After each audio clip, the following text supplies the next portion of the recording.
Hariom, I'm Cristina here, and today we're trying to answer a few questions. I ask in my stories what you guys would like to learn from me or from us. And one of the questions was, what is the difference? How do we know the difference between a psychotic attack and a spiritual emergency? So that is an interesting question because I find it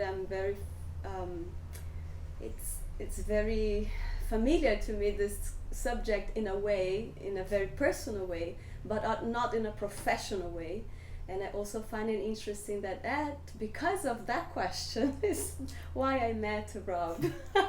So I want to introduce you, Rob. I didn't know this, but okay. Yes, I will explain. But so I'm Kalyani, like I said, and this is my partner, Rob. And do you want to introduce yourself?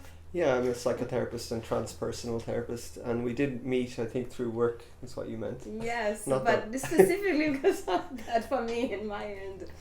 So we met because we have common friends, and Rob was starting this retreats in Costa Rica, and he needed some help with some integration, I think it was, no, for your retreats. And then you contacted me for my expertise on the work that I do. But then a few months later, I don't know if you remember, I contacted you because I was, offering this Kundalini retreats, and I wanted someone to teach a class on exactly that subject. Now you remember? Yes. So that was why I contacted you the second time, because I wanted someone professional in this area, in this field of therapy, to talk about these things. This is not my field, so as you know, I'm a hypnotherapist. I work with breath work. I study transpersonal psychology, but I'm not like a super expert. Yet I have personal experiences with the spiritual emergency. So the two things is that there's a spiritual emergence and there's spiritual emergency. So it's also important to understand the differences between those two, and of course then what is psychosis and what is a mental problem, a pathologic problem. Personally, growing up, I had the spiritual emergency, which usually spiritual emergency is linked with a spiritual awakening or it can be a mental disturbance or imbalance that can be provoked due to a spiritual experience. That can be meditation, it can be an awakening, a sudden awakening of Kundalini, it can be a loss, it can be an accident, it can be strong austerity practices, spiritual practices, psychedelic experiences with entheogens and all of that. So at a very young age, I went through that path of wanting and needing help, and the first time I was in this spiritual emergency, in desperation, I was about 14 years old, and of course I couldn't have my father as my doctor, so I looked for another professional in the field, and I was having some therapies with a parapsychologist. And so I have some personal experience on this field of need professional assistance. But now, what are in your opinion, do you have any ideas of how can we answer the questions? I also have mine, which I will mention in a moment. But what is for you some of the differences of how can we know if we're having a psychotic breakdown and when we're just having a spiritual emergency?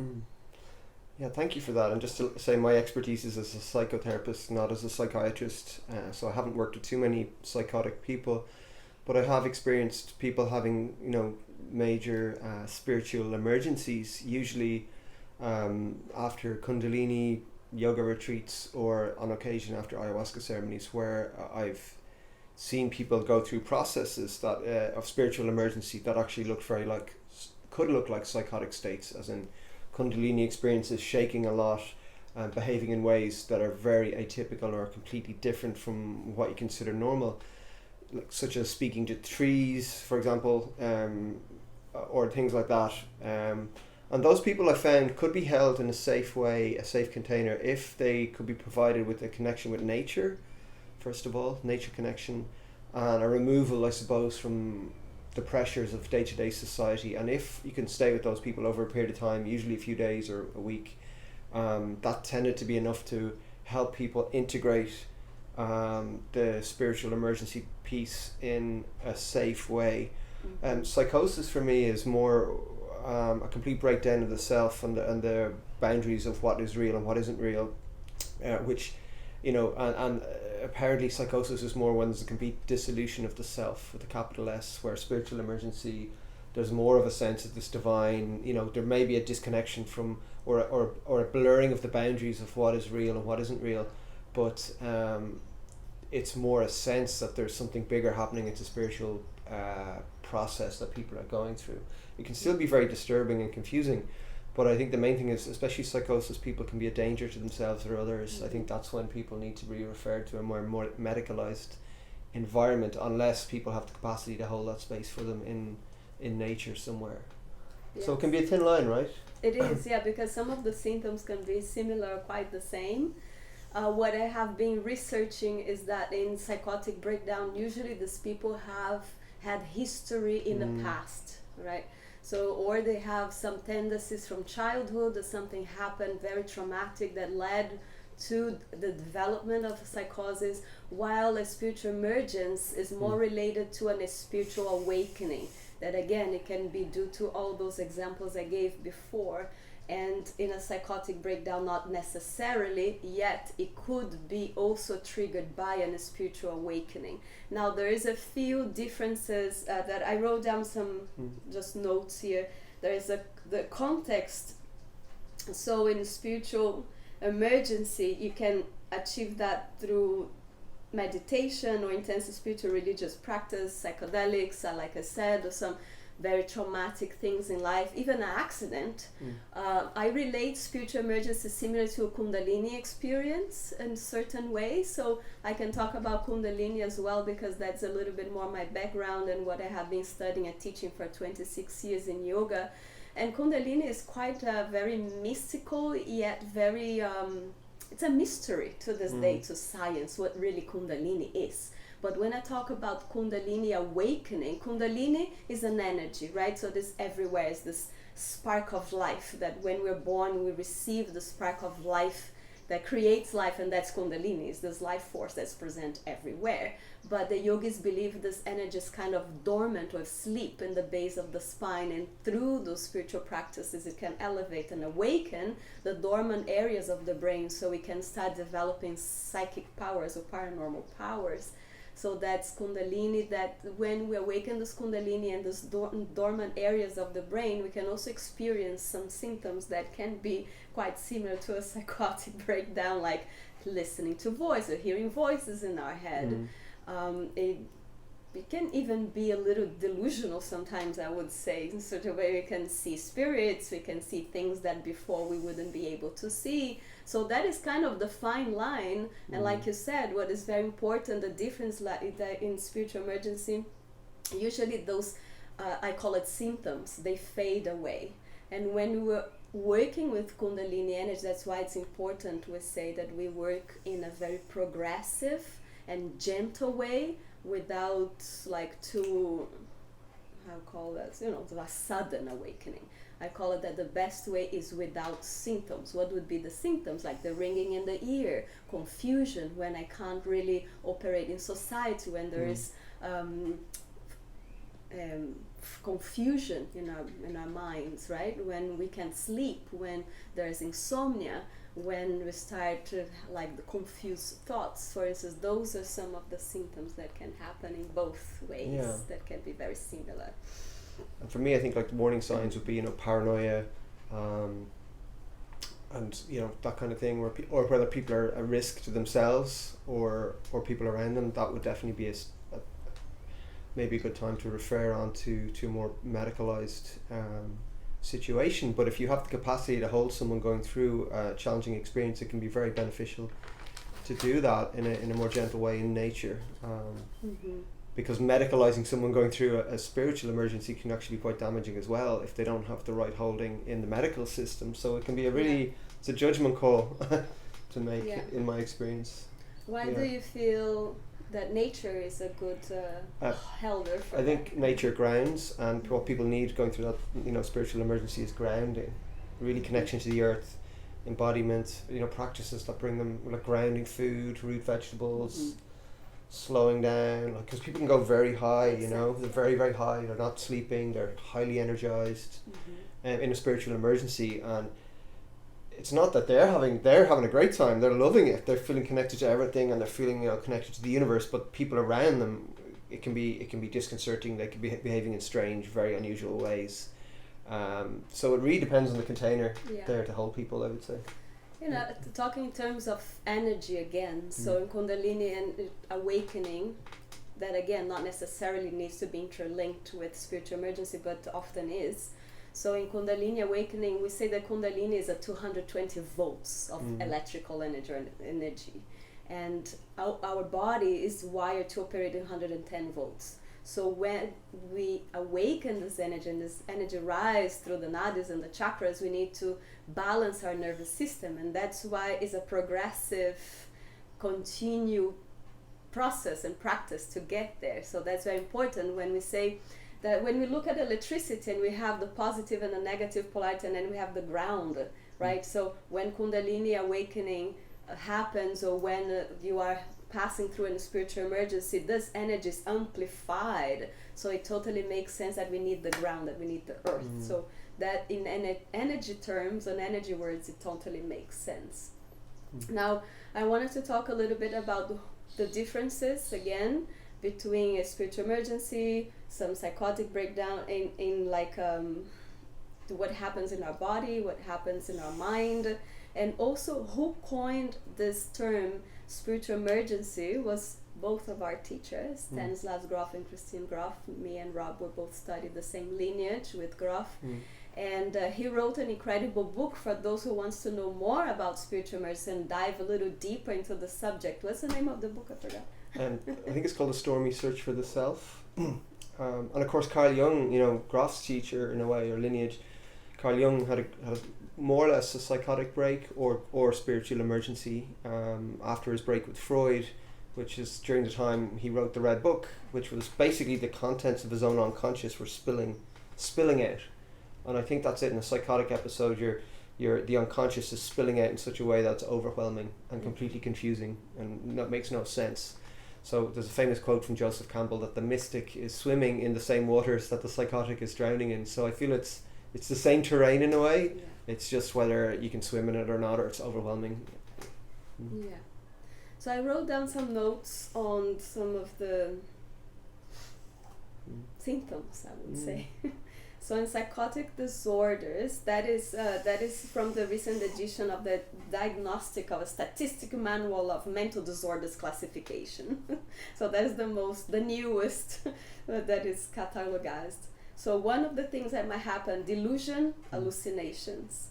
Second is disorienting thinking, as even through speech, when we can't really put our words, like people speak but doesn't make any sense when we hear. For them it makes completely sense. I have clients that come and they write down pages and pages and pages of notes for nights time. They can sleep for several nights in a row, and they come to see me for hypnotherapy or breathwork, or just for help in any way for that to ground or calm down through massage and body work.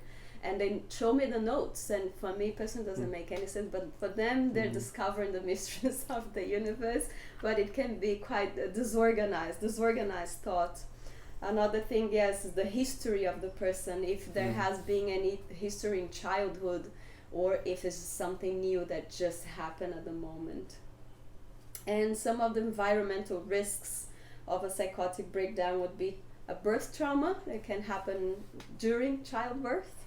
It can also be through social conditionings, they say. It's not me saying, that's what the professionals say. Some very intense trauma, drug abuse.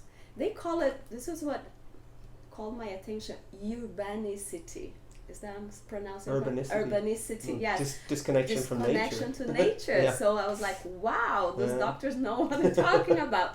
So, and I have been telling people about, I know that everybody's different karma. Some people love the city and they thrive in the city. For me personally, I feel that when we are far from nature, we're far from the numinous, from the divine, from this connection with the great mother, the mother itself. So that creates this dissociation even with our soul, our spirit. So that is one of the things that can trigger the psychotic breakdowns. Urbanicity. I would add just to come in there at age as well. Like it seems to me, or in my experience, it's young men around 19, 20 are at risk, higher risk of psychosis, and also older men in their 50s, or who have a lot of stress, burnout, overwhelm, are particularly at risk from psychotic episodes. In my experience, from what I've seen, of course there's other categories, but they seem to be the most vulnerable age groups. In the past for women. And of course women too, yeah. What do you feel are the risk factors there for women in particular? In this modern and privileged world that I live and be part of it, I don't feel that much of that. Quite the opposite. There's all the sexual liberation, but in the past there was a strong link between sexual repression from both men and women, but especially women, and and those psychotic breakdown and how do they call it? It's called hysteria back in the day. Yeah. And of course, remember, psychiatry was used as a form of social control for decades. If you were a young woman in Ireland back in the day, and you got pregnant, you ended up in a lot of the time a psychiatric institution. So it is important to be very careful diagnosing or misdiagnosing anyone else with a psychiatric illness. Yeah, we need a professional for that. So this is just an informal conversation, by the way. And another thing that they call attention is religion. So, and these people are also mentioning the differences between religion and spirituality. While spirituality can be more broad and free thinking, religion can put people in boxes. And when you grow up in a family or an environment that is very restrictive, religious, that there's a lot of shame, a lot of guilt, and all those thinking about emotions are energies, that all those emotions, all those energies get embottled. Is that a correct word? Like bottled up. Bottled up, yes. And suddenly they can explode, and they can cause the symptoms that can be both, can be spiritual emergency, it can be spiritual emergency, and it can also be a psychotic breakdown. So another one of the things that they say, emotional or environmental risks for psychotic disorder is very interesting. Migrant status. Wow. So people that comes from other countries, they know no one, they're lost, they're trying to find, reconstruct their life from misery, from the streets. So we might see some of that happening, people escaping from wars and all of that as well. Yeah, well, disconnection from the land, from the roots, from the land. Blockage around root chakra and place and home and community. And now about spiritual emergency. What can trigger? Some of the triggers: the birth or loss of a child, that can trigger; divorce, financial ruin, spiritual practice like meditation, yoga, or entheogens. Of course, that we're talking about a lot of experiences. It's not like you have a balance. It's all about balance in the end, right? It's okay to meditate every day, but if you're doing strong austerity like fasting and you're meditating 10 hours a day, and then you're doing ayahuasca, and then the next day you're doing psilocybin, and then the next day you're doing, I don't know, it's just like an amount of practices without integration. So that also can cause this overwhelm of the system, and like you said, this explosion of the material of the psychic that we don't have the capacity to hold or to tame. In Kundalini words we say taming. Kundalini is an energy that we need to tame, that we need to drive with the handbrakes on, my teacher liked to say. So slowly, progressively, without symptoms. Yeah, and sometimes you hear people like going through a spiritual emergency, and they say things like, am I going crazy? Because they're having experiences that may have been completely outside their previous worldview.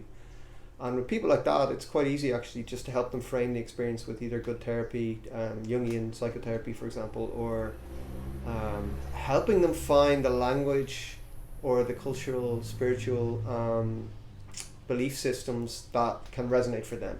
So if they're Muslim, maybe working with Sufi language, for example. That way it helps them understand that they're going through this archetypal experiences that humans go through, but they're not alone, and they're not going crazy. they're walking a path that many people have walked before. And I think that's a really beautiful part to helping or working with people who are going through spiritual emergency, because it's quite easy to help them once they understand what they're going through. Is it? Yeah. In my experience, yeah, and unless it's a completely overwhelming Kundalini experience, but I found it it's like if you can help people show, you're going through this process, it's a part of the human experience, you'll come out the other side, and help them find a language that resonates. It can be so reassuring to someone. Yeah, it's the fear of the unknown a lot of that time. What's happening to me, what's going on, my whole world is changing and my reality is changing and I don't get it. But once they realize, that's the growing pains of the soul, it's an evolution of the soul, I think it can be very helpful. So if the person feel over there that you're listening, asking these questions, if you have doubts, if you're going through a spiritual emergency, or if you have a history of a mental illness, so what are the steps for these people that are listening, who they would have to go for help first? To know where are they? Because we cannot diagnose anyone in this video. So what would be your advice for people to search for help? Or when would they need to search for help, and who are those professionals? Well, I think if people around you are saying that you're a danger to yourself or others, that's a big warning sign. If the people around you are worried about you, it may be that you're going through a very strong process. There are people who work very specifically with spiritual emergency. There's the Hearing Voices Network, for example. I think it's called that, something similar. There are healers, therapists that very specifically work with spiritual emergency. There's the work of Paul Levy, Levy. He's an amazing writer on psychosis and spiritual emergency. There's Martin Duffy at shamanismireland.com, amazing man who trained with Grof. So there are many people out there working in this field. But if you're concerned about a loved one, I suppose the first thing is to talk to them and see what's going on for them. But if there's a sense of like complete confusion, like a danger to self or others, paranoia, I think that's when it's a good idea maybe to refer it on to a more medical situation if there's a real risk. And if a person feel that they're having difficulties with their family members, operating in their work, in the job, all of that. But if you feel that it's just an overwhelm of a spiritual awakening, I would say that a few things, the best thing is stop doing all that. So for some of my clients that they come see me, I tell them, go have a beer with your boyfriend, watch a football game. Go to the beach, go surfing. Eat a steak. Yes. Ground yourself. Like whatever grounds. And get away from it's like when someone's really unbalanced, when their upper chakra, say their crown chakra is completely wide open, and it's like there's this instability in it, and that's when they need to reground to the earth, connect to the body, slow down, because it can be quite fast. Yes. The whole energy is so slow. Grounding, nature connection, connect to the water, trees, that kind of thing. There's such a that people romanticize this feeling of awakening Kundalini or awakening your seventh chakra, or have this connection with the divine, but without forgetting that very first root. First is the first chakra. First is the connection with earth. First is to feel balance and ground, and so then we can start little by little working through the development of the other doors of consciousness. I feel that this chakra system is a beautiful map to get to this wholeness, to the search for oneness and wholeness, but there is a step by step. So each chakra unravels something of the psychic and also goes through the elements of nature. The first chakra is my shelters. How can I live in this world? How can I accept my body? How can I have this balance and groundness to have a good job, a good career, to have a roof under my head? And then I can work on my sexual needs and sensual needs. With that is the second chakra. And then I have again the doer, the willpower, a strong digestive system, a strong capacity to realize and create my dreams. And then we have this, the heart chakra, the relation with the family, the relation with the friends. And then we go through escalating through the step by step, right? We cannot pretend that we're here floating in this cosmic oceanic of bliss without being grounded in this here now. So very important, I think that is for everyone, is to find that bridge between the earth and the sky. Know who you are, know where you are, and the phase of your development that you are, and take steps little by little, slowly awakening parts of yourself, dormant parts of yourselves, processing, integrating them to the day-to-day life in a way that is balanced, healthy, and safe. Beautiful. We don't have any questions anymore to continue this conversation a little further, so I don't know what else can we say, but is there anything else that comes to mind? Well, can we embody what we're saying now? Can we go surfing? Yes. It's time. Okay. It's nearly sunset. Let's do that. Okay, so that was a little bit for you. If you want to know more, you can go search for the book that I'm gonna type on the comment, and other sources and other books that I'm gonna think about. Paul Levy, his work is amazing. Yeah. I'm gonna write some other things for you to research. So thank you. And now you know us doing this work together. Thank you.